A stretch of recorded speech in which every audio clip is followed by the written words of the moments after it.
On va faire maintenant un trou chanfreiné avec l'option assistance pour le perçage. Mais avant, on va aller voir le plan.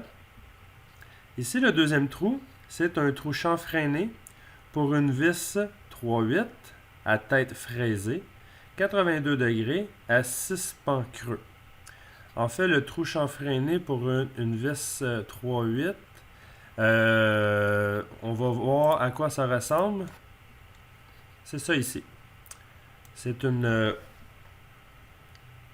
vis 3/8. Le 3/8, c'est le diamètre nominal du filetage. À tête fraisée, ça veut dire que c'est à angle ici. Et avec un angle de 82 degrés.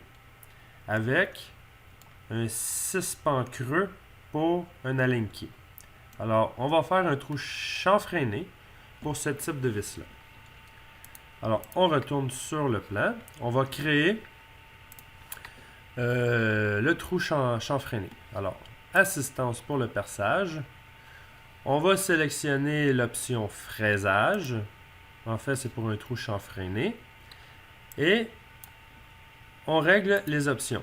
C'est une vis impériale.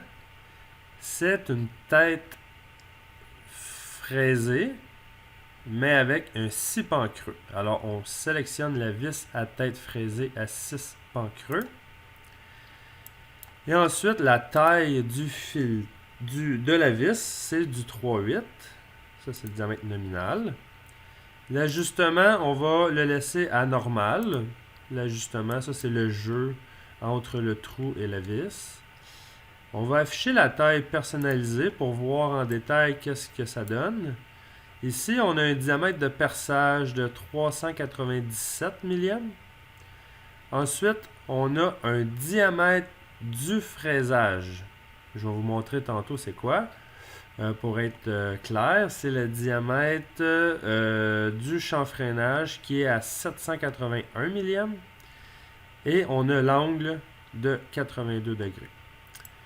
La condition de fin, c'est pour le pré-perçage. Avant de faire le chanfrein, il faut faire un perçage. Alors, on perce à travers tout. Et on laisse les options en bas ici décochées. Ensuite, position. On sélectionne la face où est-ce qu'on veut placer le trou. Alors, sur la vue du dessus.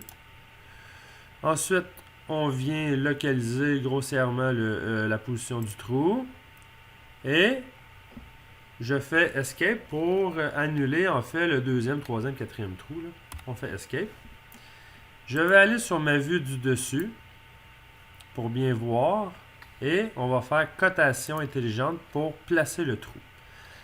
Bon, ici de gauche, aller jusqu'au centre, ici, je dois avoir 2 pouces.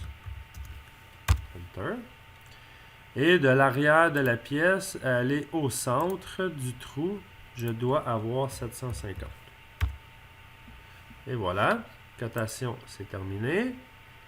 Le trou chanfreiné est terminé. On fait OK ici. Et on va voir un aperçu. On a 82 degrés ici, avec le trou percé au milieu. Je vais changer le style d'affichage pour bien voir. Ici, le 82 degrés, c'est la distance, c'est l'angle entre cette partie-là ici et jusqu'à l'autre partie. Ça ici, le total de l'angle, on a 82 degrés. Ensuite, on a le diamètre de perçage qui est en bas ici, qui traverse bord en bord la pièce. Et le diamètre du chanfreinage, c'est le diamètre vraiment là, du bout du chanfrein à aller jusqu'à l'autre bout du chanfrein. En fait, si on regarde la vue du dessus, c'est tout simplement le diamètre ici qu'on doit obtenir sur la machine.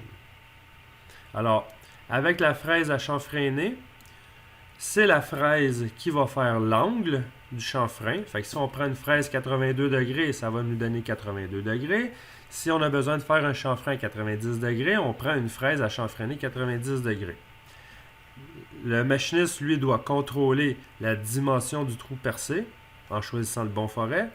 Et il doit contrôler la profondeur de son outil sur la machine pour que ça puisse donner un diamètre de chanfrein tel que demandé. Alors voilà pour le trou chanfreiné.